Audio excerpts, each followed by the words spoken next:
Hey everybody, and welcome back to the channel. Today, we're diving deep into the grim darkness of the far future, a place where humanity faces endless horrors, and hope is a rare commodity. But even in this terrifying galaxy, there are warriors who turn belief itself into the most potent weapon imaginable. Get ready to meet the Adepta Sororitas, often known as the Sisters of Battle. Imagine a sisterhood of warriors whose faith burns brighter than the suns of 1,000 worlds. These aren't your typical super soldiers, or creations of forbidden science.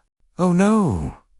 These are mortal women, choosing a life of unwavering prayer, iron discipline, and holy war. They fight not for glory or conquest, but for the Emperor of mankind, a god who never speaks, yet for whom they would gladly, joyfully, lay down their lives. Their devotion is so absolute, it defies logic, it defies reality, and it inspires awe and terror in equal measure. So, what forged these incredible warriors? Let's journey back to their origins. Long, long ago, even the sacred halls of the ecclesiarchy, the Church of the Emperor, fell prey to corruption. Its leader, a tyrant named Goge Vandire, ruled with unimaginable cruelty and deceit. To protect his wicked reign, he created a personal guard, fierce female warriors known as the Brides of the Emperor. These women were devout, believing they served the master of humanity himself. When rebellion finally rose to end Vandire's tyranny, the brides were ready to defend him to the death, completely unaware of his true evil. But then, something extraordinary happened. Their revered leader, a woman named Alicia Dominica, was brought before the Golden Throne itself, where the Emperor resides. What transpired in that sacred moment, no one truly knows. The Emperor, in his silent majesty, communicated something profound to her. What we do know is that when Dominica returned, her eyes burned with a new, terrifying understanding. Without hesitation, she slew Vandire, ending his reign of terror and freeing the Imperium from his tyranny. From that pivotal day forward, the Brides of the Emperor were reborn. They became the Adepta Sororitas, and their loyalty, now pure and unblemished, belonged solely to the Emperor. So, how does one become a Sister of Battle? It's a path of unwavering commitment that begins in childhood. They are recruited from the Schola Progenium, vast orphanages that house the children of fallen imperial heroes. These are souls already touched by sacrifice. Within the Schola, those who display an unshakable, burning faith, a fierce devotion that transcends all fear and doubt, are chosen for the Order's militant. From that moment on, every single breath, every action, every thought becomes an act of devotion. Their training is brutal, relentless, and all-encompassing. They learn to fight with incredible precision, to pray with fervent passion, and, perhaps most importantly, to face death without a flicker of hesitation. For a sister, a bolter shell isn't just ammunition. It's a hymn whispered to the Emperor. A burst of cleansing flame isn't just a weapon. It's a sermon delivered with purifying fire. Before every battle, they meticulously anoint their power armor, whisper sacred vows, and then, with heads held high, they march into the firestorm, singing psalms of glory and vengeance. To them, faith isn't just a hopeful wish. It is an absolute certainty, a concrete, undeniable truth. And here's where it gets truly incredible. Their belief is so absolute, so pure, that it actually shapes reality around them. When all hope seems lost, when the tide of battle turns impossibly bleak, their fervent prayers ignite what are known as acts of faith. Imagine this: a sister, seemingly mortally wounded, suddenly rises, her wounds cauterized by divine light. A weapon that should have missed finds its mark with impossible accuracy. Or fire, raging and consuming, simply refuses to harm the faithful. Scholars of the Imperium might call these mere coincidences or psychological phenomena. But the sisters, they know the truth.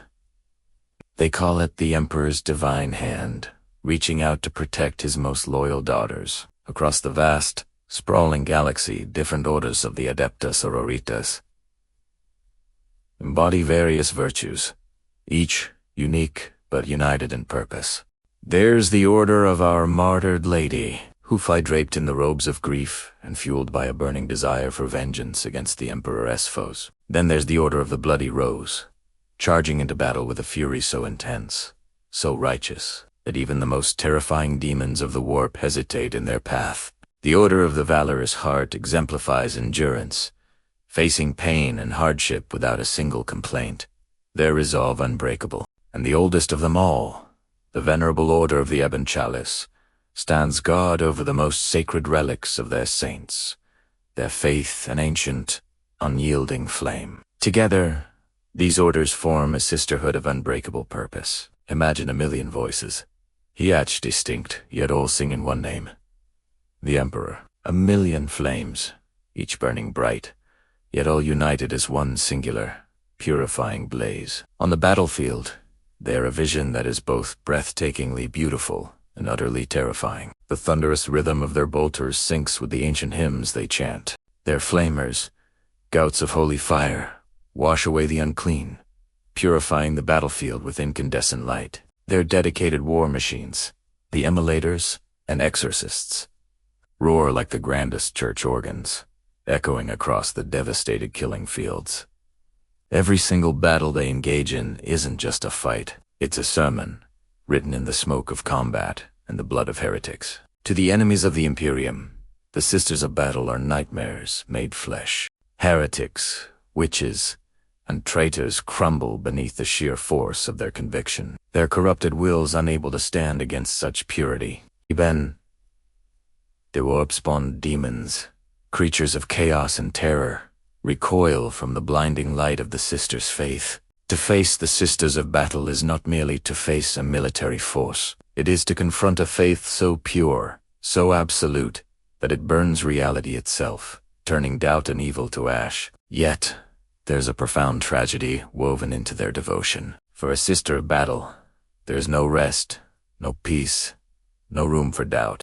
Every sister lives a life of endless war, a perpetual crucible. Every victory, hard-won and glorious, is simply another test of her unwavering belief. They are forbidden softness, forbidden hesitation. Their incredible strength is drawn from sacrifice, and that sacrifice, they know, will never truly end until the Emperor's light reigns supreme. Still, even amidst the grim ruin and endless war, miracles walk among them. The stories of St. Catherine, of Saint Alicia Dominica, and the living Saint Celestine. These are not just tallies. They are icons of hope, figures who rise when faith is needed most. Their very existence, a testament to the Emperor's power, whether divine intervention or myth made manifest. Their stories remind the faithful that the Emperor's light, though sometimes dim, never truly fades. The Sisters' faith is everything, their weapon, their shield, and yes, their sacred chain that binds them to their purpose. It grants them an unshakable reason to exist, even as it consumes their entire being. They understand, deep in their hearts, that the galaxy is a vast, unforgiving furnace, and that only by burning brightly, by holding fast to their sacred tenets, can humanity remain pure and defiant. When one sister falls, others immediately step up to take her place. When their worlds are lost to the enemy, their hymns continue, echoing through the void, inspiring others to fight on. For as long as the Emperor endure, the Adepta Sororitas will fight, relentless and unyielding. Their motto is simple, yet profound. The flame does not fear the darkness, it consumes it. In that single, powerful sentence lies everything they are. They are the torch that never dies, the unyielding guardians of mankind's soul, and the living, breathing proof that even in the blackest, most despairing night, belief can still ignite the stars. In the grim darkness of the 41st millennium, faith isn't just a comfort. It is fire. And the Sisters of Battle, they are that fire given form unrelenting, radiant, and forever burning bright against the encroaching shadows. What do you think of the Adepta Sororitas? Let me know in the comments below. If you found this dive into the Warhammer 40,000 lore fascinating, please hit that like button, subscribe for more epic content, and ring the notification bell so you want to miss out on our next adventure into the grim dark future. Thanks for watching, and I'll see you in the next video.